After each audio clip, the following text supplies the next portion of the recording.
আজকে এমন একটা টোটকা বলবো যে টোটকাটা আমাদের স্বাস্থ্যের সাথে যুক্ত।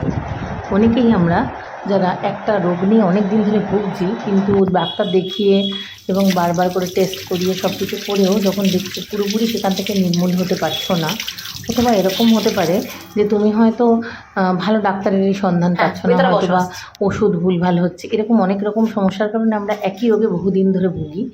তো সেই রোগ থেকে মুক্তির একটা ছোট্ট টোটকা বলছি। তোমরা যেরমভাবে ডাক্তার দেখাচ্ছ, যা যা করছো সায়েন্টিফিক্যালি, সেগুলো সব কিছু করো। তার সাথে টানা 7 দিন এই টোটকাটা করো। প্রথমে হাত থেকে সমস্ত আংটিগুলোকে খুলে নিয়ে হাতটাকে ভালো করে ধুয়ে একটা বড় বরফের টুকরো আর 1 চামচ বেকিং সোডা নিয়ে আমি যেভাবে দেখাচ্ছি হাতের প্রত্যেকটা পার্টে ওই বরফটাকে ভালো করে ঘষবে। এতটাই ভালো করে ঘষবে যেন প্রত্যেকটা আঙুল, প্রত্যেকটা কর্নার, আমি আংটিগুলো খুলে নিয়েছি এই কারণে যাতে একটা পোর্শনও বাদ না যায় আঙুলের।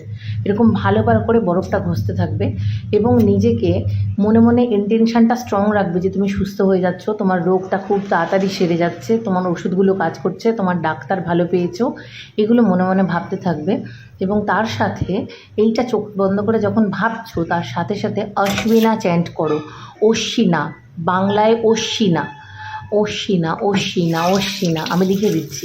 এইটা চ্যান্ট করবে 108 বার। বরফটা ঘষতে ঘষতে বরফটা যখন ইটসেলফ যতক্ষণ না গলে যাচ্ছে ততক্ষণ ঘষবে। আর বেকিং সোডাটা তো বরফের জলে গলে যাবেই, কোনো অসুবিধা নেই তাতে, কিন্তু বরফটা কিন্তু মাঝপথে ছেড়ে দেবে না। আমার দেখো ঘষতে ঘষতে হাতের মাঝখানটা লাল হয়ে গেছে। বরফ কিছুক্ষণ হাতে থাকলে তো অসুবিধা হবেই। এটা টানা 7 দিন করো, দেখবে আস্তে আস্তে তোমরা রোগমুক্তির পথে এগোচ্ছ। যদি টোটকাটা কাজ করে তাহলে অবশ্যই এটা 7 দিনের পরেও কন্টিনিউ করো।